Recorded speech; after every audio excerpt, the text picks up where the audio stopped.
On the eve of the release of the new He-Man movie, I thought it would be worthwhile if we looked back at the 1987 Dolph Lundgren starring Masters of the Universe. This is the last picture with Rahim Khan. Um, I must admit uh, that there is a good deal of nostalgia and I dare say bias tied into me talking about this movie today because as a child in the 90s, I owned a VHS copy, and I think I wore it out watching this movie almost like, I don't know, more than 100 times. More, definitely. And for this particular episode, I decided to watch it again. Not, of course, on the VHS. I don't even know where it is now. But yeah, I think I've watched that movie about after a good 25 years. And as sort of the opening narration started and the opening credits, I must admit I got a little misty-eyed. I was nearly about to cry because it brought back so many memories.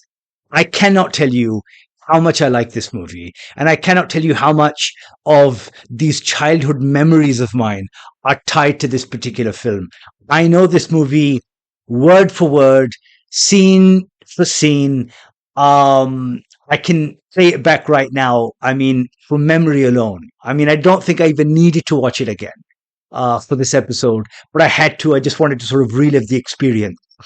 And that is exactly why I think it's worthwhile that before you guys go and watch the new one, you watch this. Or even after you've seen the new one, you go and watch this. Because despite it being both a critical and commercial failure, I feel that it was done wrong, that this is a disservice, an injustice, because it's a really good movie. I mean, yes, it's a product of its times. It's an 80s movie, but still, I mean, you guys I'm somewhat familiar with sort of, my reviews and stuff like that. And I tend to be very demanding of a movie. And yet watching this, I feel it's just a really good movie. Um, as a franchise, I think He-Man has fared far better than others. Like, let's compare it, for example, to the Teenage Mutant Ninja Turtles, which has been through so many, I would say, reboots and what's it called, versions, whether animated or feature length, and somehow or the other, except for the most recent one, the animated one that was done by Seth Rogen, produced it, Mutant Mayhem or whatever it's called. I'm forgetting the name. But except for that one, a lot of the other ventures have failed. They just haven't really done well. But He-Man is interesting because first of all, of course, you have the original animated series. Then in 87, you got this movie. Unfortunately, it didn't get a sequel, and we talk about that in a second. Then in the early 2000s, you got another one, which I really liked. That was a Cartoon Network one by Filmation, I think. And then most recently, you got two Netflix adaptations, Netflix animated ones. And I really like the one by Kevin Smith because it harked back to the original, really leaning into, that original cast, and the storyline. But then, sort of really updating it. And I really like that. And now, of course, you have this one. I'll be seeing it over the weekend, so let's see how this fares. But as to the 1987 film, which was directed by Gary Goddard and starred, among others, Dolph Lundgren, Frank Langella, a very young Courtney Cox, and a very young, Robert Duncan McNeil, who would go on to play Tom Paris in Star Trek Voyager. The film is, I would say, largely faithful to the original, to the cartoon. Except for, I would say, the character of like Orko. It pretty much has everyone: He-Man, Man-at-Arms, Teela, Skeletor, Evelyn, the Sorceress, a fantastic Grayskull, which I believe, if I'm not wrong, was designed by Mobius, of course, the legendary um, and the inspired uh, French illustrator. Uh, a little bit about the plot. Um, so we're introduced to Eternia and this sort of endless battle between the forces of good, Castle Grayskull, and the forces of evil, Skeletor and Snake Mountain. And thanks to a surprise attack, which we then learn was due to the unwitting machinations of Gildor, who is just a lovely character. I really like him, very cute, um, played by Billy Barty. uh Skeletor has been able to, like, what's it called, rout the Eternian forces, capture both Grayskull and Sorceress, and He-Man and his merry band are on the run. Gwildor, an inventor, has created this universal key which is able to, you know, open doorways into both space and time, which we learn at the very end of the movie. And thanks to that, Skeletor was able to infiltrate Grayskull. Thanks to that as well, while trying to escape from his forces, He-Man, Man-at-Arms, and Teela, and Gwildor, of course, end up, at least back then, on modern-day planet Earth, USA, some nameless, I would say, Californian town, perhaps. I don't know. But for some reason or the other, and we see this a little later in the movie, it seems somewhat abandoned, especially at night. I guess people like to stay indoors after supper. Yeah, you'll see that when, what's it called? It's a bit of a spoiler, but whatever, no spoilers. When sort of Skeletor is sort of kind of with his troops coming down Main Street, and it's completely empty. Like you don't even see like a dog or something like that. But whatever, that's just I'm being facetious. Okay. Um, right. The universal key disappears, like, they lose it in transit. It winds up into the hands of high schoolers, Kevin and Julie. And yeah, that's essentially the basic plot. Um, as to the fate of this movie, like, I'll get into what I like about this movie, what are its strengths, but as to the fate of this movie, critics weren't too kind. I mean, some said it was like a Conan the Barbarian Star Wars mishmash, and I can see shades of Star Wars in it, shades only. I mean, I can see how. I mean, with what's it called, Return of the Jedi coming out in what, 83. There was a good 4 or 5 years difference between that movie and, of course, this one. Maybe, I mean, sort of in Skeletor's commandos, you see, like, the jackboots that are the stormtroopers. But other than that, I mean, this is sort of a not even a space opera. I wouldn't even call it like a saga. It's just like a sci-fi space fantasy type film. So I think that criticism was unfair. Of course, one that I feel that is a go-to for a lot of people trying to describe stuff coming out from the 80s, camp. Um, like, I know in that one word, it kind of encapsulates a lot of the stuff that did come out of the 80s, like big hair and sort of big performances and sort of being kind of cheesy and corny and screwball-y, if that's a word. I don't think that again is fair to this film. In taking what was again another product of its time, which was the original and the animated series, I think they did a very good job, the writer David Odell, at sort of dating this into this, you know, I wouldn't say adult, but definitely sort of like prepubescent, sort of young adult, even a film that sort of I, as like a 6, 7 year old, was able to enjoy. There was nothing even remotely, I would say. I mean, What was it, like a PG-13 movie? Country budget, what budget?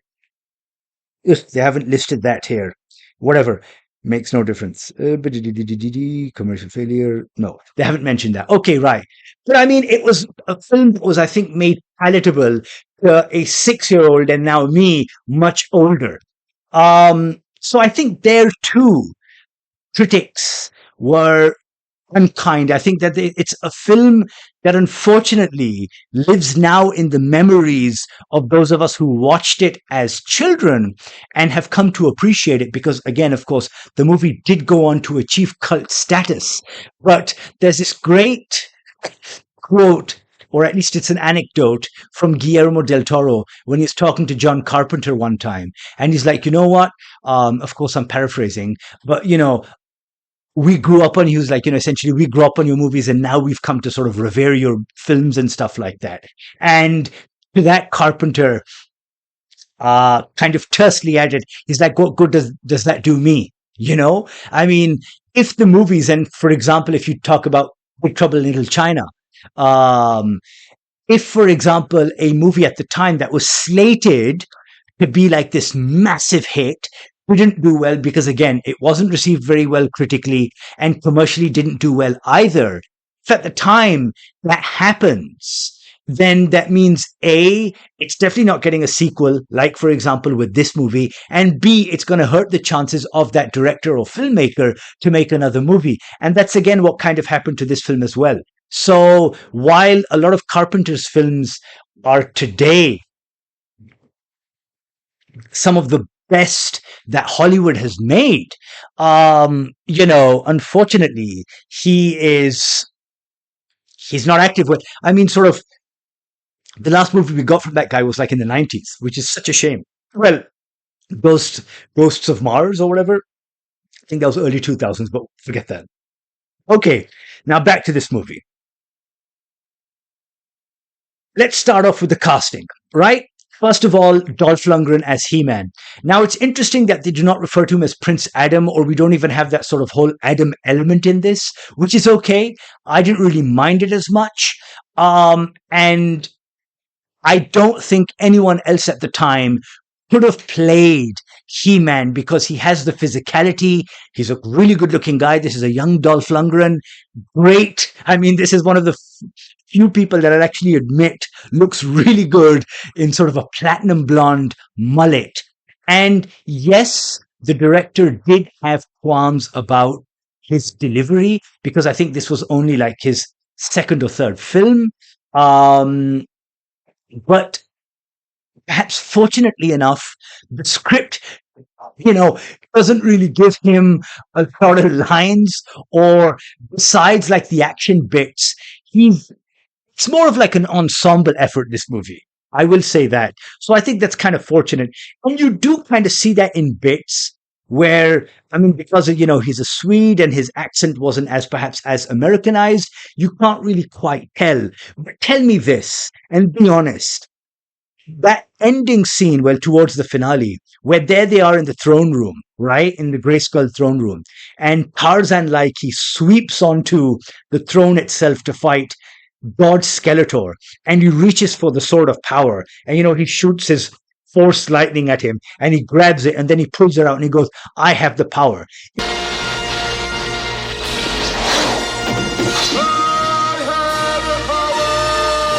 If that does not beat you, then you are not human. I tell you, man, because even in the original, in the cartoon, when He-Man says, I have the power, the way they kind of modulated the sound and all of that, the voice, really gets you going. And in this, they do the same. And there he is standing bare-chested in his underwear. And the sword is held aloft and it's shining. And he says, I have the power. Man, what a scene. And I don't care what people say about Dolph Lundgren. He was fantastic in that. Even towards the end, where, he's like, this is always between you and me, Skeletor. And he's like, yeah. Now Skeletor, this guy is this movie's MVP. He essayed by Frank Langella, who did this because his son was such a fan of the cartoon. Man, one of the best on-screen villains you will ever see. I mean, this man reaches almost like Shakespearean heights with his demeanor, with fantastic dialogue, and just his overall presence. Like, you would want to say, because of shades of Star Wars, that there's like sort of this Vader slash Palpatine type, hybrid going on here, but Langella owns it. And I'm so glad that Langella even went on to say that he loved doing the role, and it really comes through. Man, there's so many bits in which this guy, I mean, where do I start? The dialogue is so good for him. Um, where are your friends? I'm sorry, I shouldn't be doing impersonations, but yeah, when he's talking to a somewhat defeated, what's it called, He-Man, or there they are on that sort of roof in a strip mall, and he's like, let them rot, let them rot.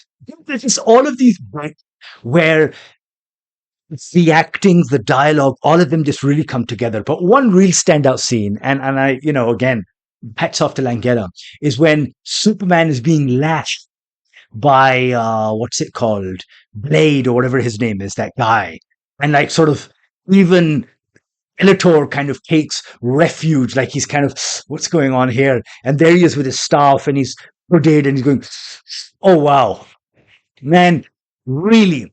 If you know nothing about He-Man at all, I mean, or even care to, I think you should just watch it for Skeletor's performance, for Frank Langella's performance as Skeletor. As I said before, I really like Gwildor's character, Billy Barty. Um, he just, there's something like cute about him, but then there's something about his delivery as well. And you always have like these, or at least may have been like an 80s trope where you have like sort of a cutesy alien character, E.T., Alf, the Ewoks from Star Wars, and then you had this Gwildor type thing. I'm okay with it, man. I think, dude, I don't give a shit. I am going to own this and say that I think that a lot of these elements, even if critics, I certainly don't believe so, but even if critics felt was somewhat derivative of movies that might have come before, and definitely made it, Masters of the Universe definitely made it their own. They kind of took these things, whether knowingly or unknowingly, I'm just maybe assuming that, and within that sort of mythos, within that sort of sandbox that they had to play in, did a great job. I think Kevin's character is a little whiny, but here's another one. Kind of okay, like Courtney Cox is okay. She sure is very easy on the eyes. I mean, sort of for such a young Courtney Cox. The actress who plays Tila, who is that? I think that's Chelsea Field. And then He-Man, John Cypher. Not He-Man, sort of Man-at-Arms, John Cypher. Again, I think everyone works really well. But another kind of, to sound a little millennial or Gen Z, another low-key MVP in this movie is James Tolkien. You guys might remember him as the principal in what's it called, Back to the Future. Marty McFly, you're a slacker and all of that. He plays Ludwig, who is a cop wearing this leather trench coat, a very loud tie, carrying a pump action, going up against the likes of Skeletor's commandos. What more do you want? Great production design, I have to say. Really distinct looks in this movie. They really put in both the time and the effort to create sets. And that was one thing that I didn't like. I think that's one sort of detraction that I might have, is that far too much of this movie is on Earth, not enough on Eternia, because the Eternian sets are really cool. And I really wanted to see more of that. The Earth ones are, again, interestingly, I mean, it's like this abandoned suburbia. I mean, like there's the high school, then there's the strip mall, then there's like Main Street and a couple of other things. But, again, I was expecting, I wanted more of Eternia. But everyone's looks generally, He-Man, what's it called? While the new Masters of the Universe is very faithful to the original. With, like, for example, you've seen Idris Elba as Duncan Man at Arms, and sort of they've kept with that, you know, color palette. In this, they've kind of updated it and changed it to make it look more military. Fine, it looked really good. Skeletor, man, with like all of those prosthetics and stuff. I mean, sort of, we have Jared Leto as Skeletor now, and that's all CGI. But in this case, it's all prosthetics, and it looks real, like it looks tangible, like you can touch it and feel it. And I really like that. I mean, even like the mercenaries, you have like Beastman and that weird looking guy with the hairdo and that lizard type character. All of those, even you might even see there's a scene where they're in this, like, you know, sort of, I'm borrowing this from Star Trek, like an astrometrics type uh, room, and you have these guys who are like, you know, sort of like the nerds on the consoles. Man, compare that to like those guys in Dune.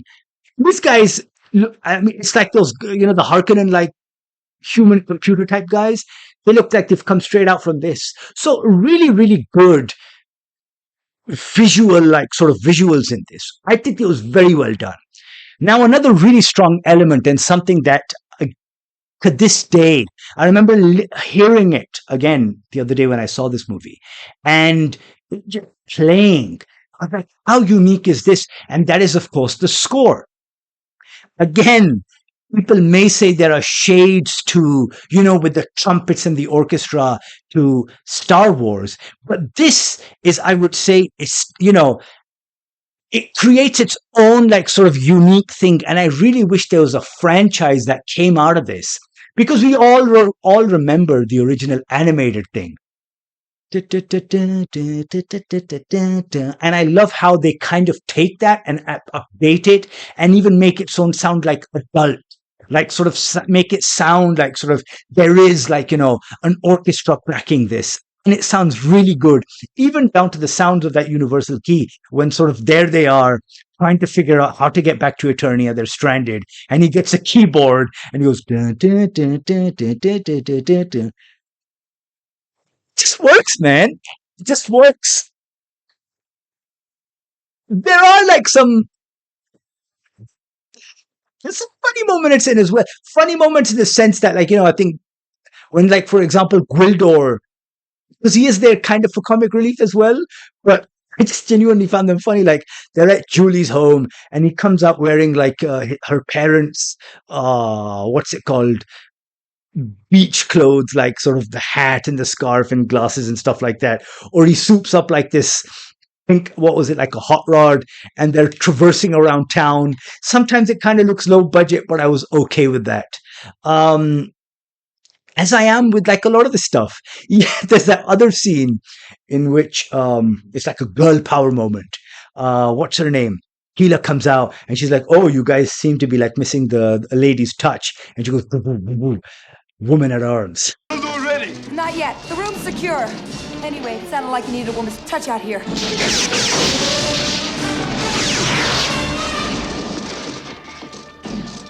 Woman at arms. I'm a-okay with it, man. I am a-okay with it. This is also, I would say, one of the very first movies, at least that I can remember from way back then, that had like an end credit scene. I mean, sure, you know, we get through all of the movie, done and dusted. Skeletor is like, you know, thrust, I would say, into the like this deep pit. And there at the end of the movie, he kind of pops out. He's like, "I'll be back," or something like that. I'll be back. I can't remember another movie from this period or even earlier that had like an end credit scene. Was this movie, what was Masters of the Universe, the first to inspire it? I don't know. I'd certainly like to think so. All in all, I will say that this is a movie that if you grew up watching, you should definitely watch it again. If you've got kids, you need to sit them down and make them watch this movie, because this is like essential cinema. Masters of the Universe, watch it before you go to watch the new one or thereafter. But please go and watch it.